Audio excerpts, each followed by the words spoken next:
श्री आञ्जनेयाय नमः।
ನೋಡಿ ಮಕ್ಕಳೇ, ಇವತ್ತಿನ ದಿವಸ ನಮ್ಮ ಶಾಲೆಯಲ್ಲಿ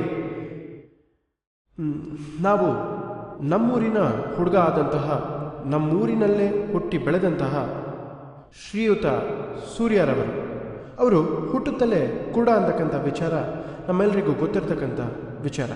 ಅವರು ಹುಟ್ಟಿ ಬೆಳೆದು ಅದರಲ್ಲೂ ಸಹ ಇಡೀ ಕೈಗಾರಿಕೆಯಲ್ಲಿ ಅಂತಾರಾಷ್ಟ್ರೀಯ ಮಟ್ಟದಲ್ಲಿ ಒಂದು ಸಾಧನೆಯನ್ನು ಮಾಡಿಬಿಟ್ಟು ಅಲ್ಲಿ ಸನ್ಮಾನಿತರಾದಂತಹ ಅವರನ್ನು ನಾವಿವತ್ತು ನಮ್ಮ ಶಾಲೆಯಲ್ಲಿ ಸಹ ಈ ದಿನ ಸನ್ಮಾನ ಮಾಡ್ತಾ ಇದ್ದೀವಿ. ಆ ಕಾರ್ಯಕ್ರಮವನ್ನು ನಮ್ಮ ಶಾಲೆಯಲ್ಲಿ ಈ ದಿನ ನಾವು ಇಟ್ಕೊಂಡಿದ್ದೀವಿ. ವೇದಿಕೆಯ ಮೇಲೆ ಉಪಸ್ಥಿತಿ ಇರುವ ಗಣ್ಯರಿಗೆ ಹಾಗೂ ಇಂದಿನ ಕಾರ್ಯಕ್ರಮದ ಕೇಂದ್ರ ಬಿಂದು ಆಗಿರುವ ಶ್ರೀಯುತ ಸೂರ್ಯರವರಿಗೆ ಇಂದಿನ ಸಮಾರಂಭಕ್ಕೆ ಸ್ವಾಗತ ಕೋರುತ್ತೇವೆ.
ಎಲ್ರಿಗೂ ನಮಸ್ಕಾರ. ಇವತ್ತು ನೀವೆಲ್ಲರೂ ಸೇರಿ ನನಗೆ ಸನ್ಮಾನ ಮಾಡ್ತಾಯಿದ್ದೀರಿ. ಇವತ್ತು ನಾನು ಇಲ್ಲಿ ನಿಂತಿದ್ದೀನಿ ಅಂದರೆ ನಮ್ಮ ತಾಯಿನೇ ಕಾರಣ.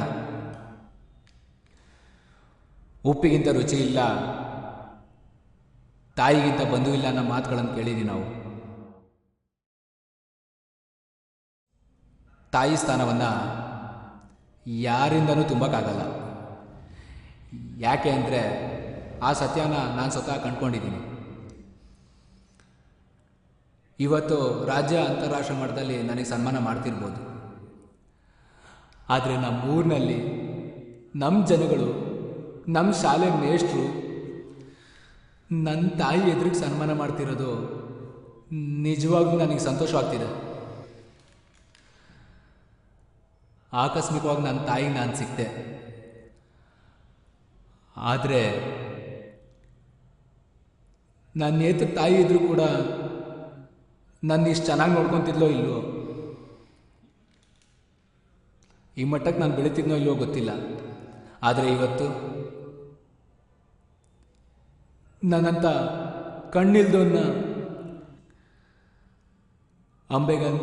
ಅಂಬೆಗಾಲಿಟ್ಟು ನಡೆಯೋಬೇಕಾದ್ರೆ ಎಷ್ಟೋ ಸಾರಿ ಎಡುತ್ತೀವಿ. ನಾವು ಮಕ್ಕಳು ಎಡೋದನ್ನು ನೋಡ್ತಾ ಇರ್ತೀವಿ, ತಾಯಿ ಮಕ್ಕಳು ನೋಡಿತಾ ಇರ್ತಾರೆ. ಕಣ್ಣಿದ್ದ ಮಕ್ಕಳು ಎಡೋದು ಸಹಜ. ಅಂಥ ಮಕ್ಕಳಿಗೆ ತಾಯಿ ಹೊಡಿತಿರ್ತಾರೆ, ಇನ್ನೊಂದೇನೋ ಹೇಳ್ತಾ ಇರ್ತಾರೆ. ಹುಡ್ದಾಗಿಂದನೂ ನಾನು ಅಂಥವನ್ನ ಅಂಬೆಗಾಲಲ್ಲಿಟ್ಟು ನಡಿಬೇಕಾದ್ರೆ, ಇನ್ನೊಂದೆಲ್ಲೋ ಹೋಗ್ಬೇಕಾದ್ರೆ ಕಣ್ಣಲ್ಲಿ ಕಣ್ಣಿಟ್ಟು ನಾನು ಇಲ್ಲಿವರೆಗೂ ಬೆಳೆಸಿ ಈ ಮಟ್ಟಕ್ಕೆ ತಂದಿರ್ಬೇಕಾದ್ರೆ ನನ್ನ ತಾಯಿ ಎಷ್ಟು ಕಷ್ಟಪಟ್ಟಿರಬೇಕು. ನನ್ನ ತಾಯಿಗೆ ನಾನು ಸಿಕ್ಕಿದ್ದು ಆಕಸ್ಮಿಕ. ಆದರೆ ನನಗೆ ಆ ದಿನನೇ ಸುದಿನ.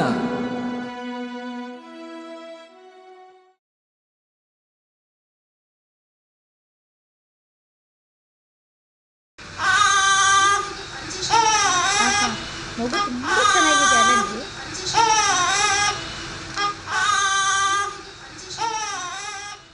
ಶಂಕರಪ್ಪನವರೇ, ಇದೇ ಮಗುನೇ ನೀವು ದತ್ತು ತಗೊಳ್ತಾ ಇರೋದು?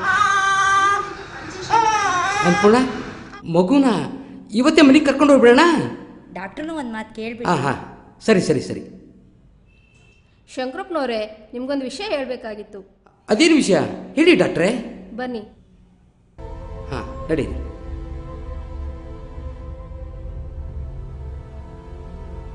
ರೀ, ಇದೇ ಮಗುನೇ ದತ್ತು ತಗೊಂಡು ಮಗು ತುಂಬ ಚೆನ್ನಾಗಿದೆ, ನಡಿ.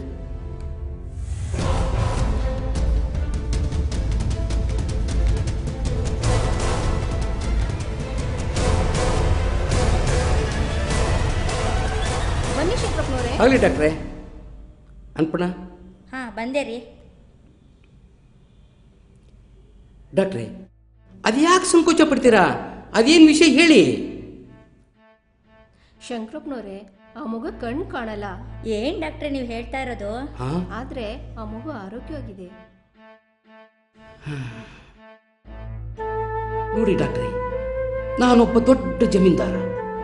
100 ಎಕರೆ ಅಡಿಕೆ ತೋಟ, ಬಾಳೆ ತೋಟ, ಮಾವಿನ ಗಿಡ, ಕಾರ್, ಬಂಗ್ಲೆ, 2 ಅಂತಸ್ತಿನ ಮನೆ. ಇದಕ್ಕೆಲ್ಲ ಇವನೇ ವಾರಸುದಾರ. ಹೀಗಿರುವಾಗ ಇಂಥ ಮಗುನ ಕರ್ಕೊಂಡೋಗಿ ನಾನೇನ್ ಮಾಡ್ಲಿ?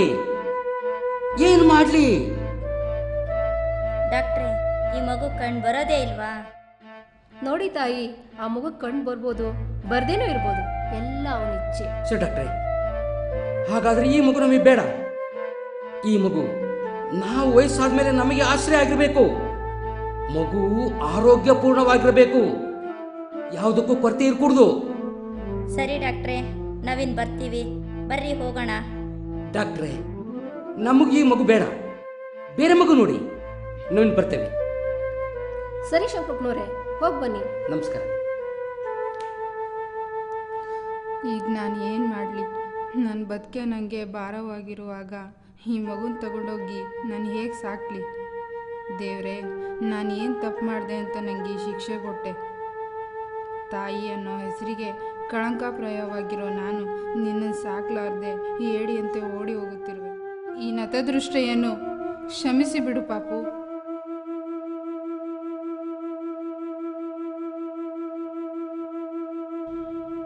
ಮಗು ಬಿಟ್ಟು ಎಲ್ಲೋದ್ಲು ಇವಳು? ಸಾವಿತ್ರಮ್ಮ, ಸಾವಿತ್ರಮ್ಮ.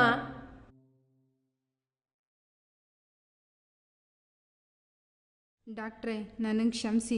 ನನಗೆ ಹುಟ್ಟಿರೋ ಈ ಕಂದನನ್ನು ಯಾರಾದರೂ ಬಂದು ಸಾಕೋತೀನಿ ಅಂತ ಕೇಳಿದ್ರೆ ಅವರಿಗೆ ಕೊಟ್ಬಿಡಿ. ನನ್ನನ್ನು ಹುಡುಕೋ ಪ್ರಯತ್ನ ಮಾಡಬೇಡಿ. ನಾನು ಬಹುದೂರ ಹೋಗ್ತಾ ಇದ್ದೀನಿ. ಸಾವಿತ್ರಿ ಹೀಗೆ ಮಾಡಬಾರ್ದಾಗಿತ್ತು. ಡಾಕ್ಟ್ರೇ, ನಿಮ್ಮ ಹತ್ರ ಒಂದು ಮಾತು ಕೇಳಲಾ? ಅದೇನು ಹೇಳಿ ಜಯಮ್ಮ? ನಾನು ಒಪ್ಪೋದಾದ್ರೆ ಈ ಮಗುನ ನಾನೇ ಸಾಕ್ತೀನಿ. ನನಗೂ ಯಾರೂ ದಿಕ್ಕಿಲ್ಲ. ನನ್ನ ವಯಸ್ಸಾದ ಕಾಲಕ್ಕೆ ಆಸರೆ ಅನ್ನೋ ಊರ್ಗೋಲಾಗಲಿ ಅಂತ. ನೀವೇನು ಯೋಚನೆ ಮಾಡಬೇಡಿ ಡಾಕ್ಟ್ರೇ, ನನ್ನನ್ನು ನಂಬಿ. ಈ ಮಗುನ ಚೆನ್ನಾಗಿ ನೋಡ್ಕೊತೀನಿ, ಅನಾಥ ಆಗೋಕ್ಕೆ ಬಿಡಲ್ಲ. ಆ ಮಗು ಅನಾಥ ಅಲ್ಲ ಜಯಮ್ಮ, ಅದೃಷ್ಟಶಾಲಿ. ಅವನಿನ್ನ ಆರೈಕೆಯಲ್ಲಿ ಬೆಳೆದು ದೊಡ್ಡನಾದ್ಮೇಲೆ ಒಳ್ಳೆ ಹೆಸರು ತರ್ತಾನೆ ಅನ್ನೋ ನಂಬಿಕೆ ನನಗಿದೆ.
ಶಾಂತಿಯಿಂದ ಇಲ್ಲಿವರೆಗೂ ನನ್ನ ಮಾತು ಕೇಳಿದ್ಕೆ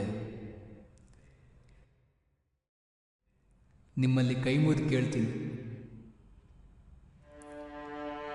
ತಾಯಿನ ನೋಯಿಸ್ಬಿಡಿ.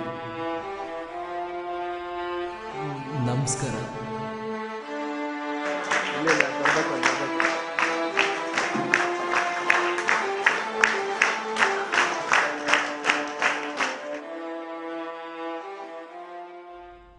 ಬಾ ಮಗ, ಕಣಮ್ಮ. ಹುಷಾರು. ಸರಿ, ನಿಂತ್ಕೋ, ಬೀಗ ತೆಗಿತೀನಿ.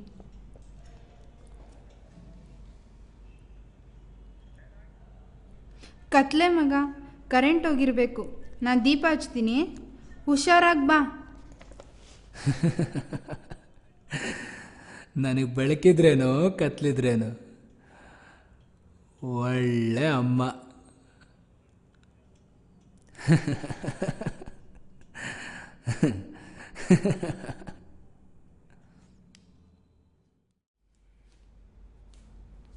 ಸೂರ್ಯ, ಇವತ್ತು ನನ್ನ ಜನ್ಮ ಸಾರ್ಥಕ ಆಯಿತು ಕಣಪ್ಪ. ಊರವರೆಲ್ಲ ಸೇರಿ ನಿನಗೆ ಸನ್ಮಾನ ಮಾಡಿದ್ದು ನೋಡಿ ತುಂಬ ಖುಷಿಯಾಯಿತು.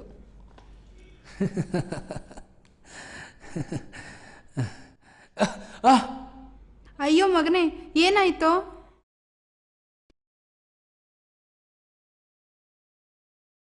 ಏನೋ ಕಣಮ್ಮ. ಹುಷಾರಾಗಿ ಬರೋದಲ್ವ ಮಗನೇ? ಪೆಟ್ಟಾಯ್ತಾ? ಎದ್ದೇಳು, ಮೆಲ್ಲಕ್ಕೆದ್ದೇಳು.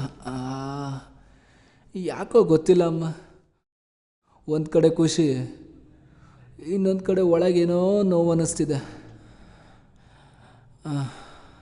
ಅಮ್ಮ,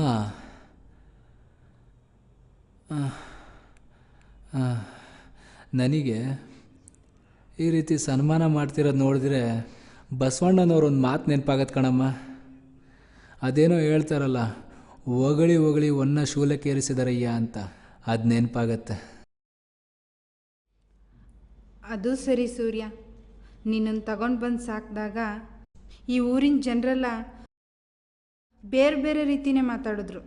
ಆದರೆ ಇವತ್ತು ಅದೇ ಊರಿನ ಜನ ಸೇರಿ ನಿನಗೆ ಸನ್ಮಾನ ಮಾಡಿದ್ದು ನೋಡಿ ಈ ತಾಯಿಗೆ ಇನ್ನೇನು ಬೇಕಪ್ಪ? ಇನ್ನು ನನ್ನ ಪ್ರಾಣ ಹೋದರೂ ಚಿಂತೆ ಇಲ್ಲ, ನೆಮ್ಮದಿಯಾಗಿ ಕಣ್ಣು ಮುಚ್ಕೊತೀನಿ. ಅದು ಯಾಕಮ್ಮ ಆಗ ಮಾತಾಡ್ತೀಯಾ? ನಿನ್ನ ಮಗ ದೊಡ್ಡಕ್ಕಾಗೇನೆ, ಅವನಿಗೆ ಹೆಣ್ಣು ನೋಡಬೇಕು, ಮದುವೆ ಮಾಡಬೇಕು, ಮಕ್ಕಳಾಡಿಸ್ಬೇಕು ಅನ್ನೋ ಆಸೆ ಇಲ್ಲೇನಮ್ಮ ನಿನಗೆ? ನಿನಗೂ ಕನಸು ಕಾಣಕ್ಕೆ ಬರುತ್ತೆ ಕಣೋ. ಅಲ್ಲಮ್ಮ,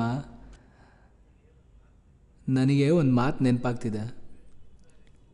ಬೆಳಕಿಲ್ಲದ ದಾರಿಲಿ ಹೋಗ್ಬೋದು, ಆದರೆ ಕನಸೇ ಇಲ್ಲದ ದಾರಿಲಿ ಹೇಗಮ್ಮ ಹೋಗೋದು? ನೀನೇ ಹೇಳು.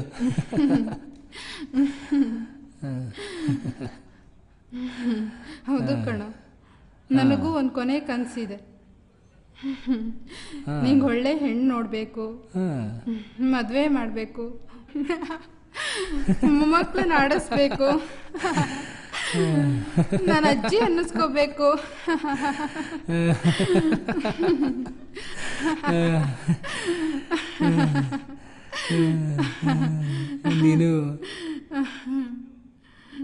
ನಿನಗೂ ಕನಸು ಕಾಣಕ್ಕೆ ಬರುತ್ತೆ ಕಣಮ್ಮ. ಅಮ್ಮ, ನಿಜ ಕಣಮ್ಮ, ಜೀವನ ಇಷ್ಟೇ ಕಣಮ್ಮ.